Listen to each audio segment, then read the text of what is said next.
Mana ki. Videoga tartışaları bağırdığı girin odasına. Gülmürelce. Dilfin desem adaşam akula. Onun da cürüşöt. Taşına bir dilfin ve akula. Akula söte katıştırıyordu. Nonsi dilfin. Ya balondu tatma. Ana. Akula al akula. Karva atkan jere çiğip kettet. Ben gayrı ortam biliyorum da.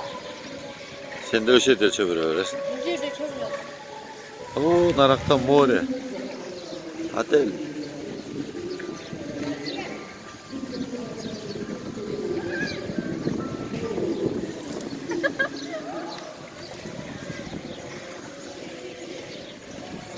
O kadar koy.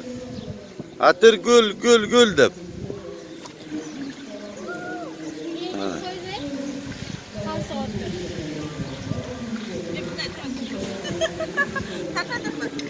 Ana ketti. Çoğun akula ketti. Tolgun bol ketti ko.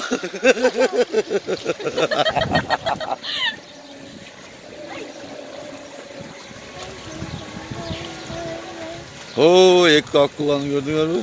Dilfinmeyen akula. Çok iyi katacak.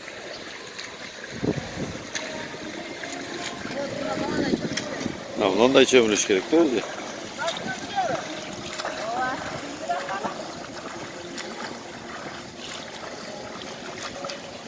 Aşağı çok tutuyorum öğretmenim. Lira karadı, lira karadı, öldür kara yürüyüşmek.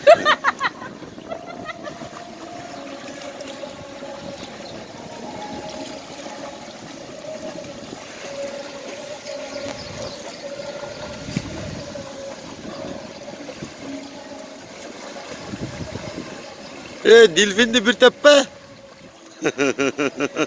Akula. Akula çaçak. Yıl var akula. Çaçak akula. Yok yıl var kolumda. Sulu al koy sulu.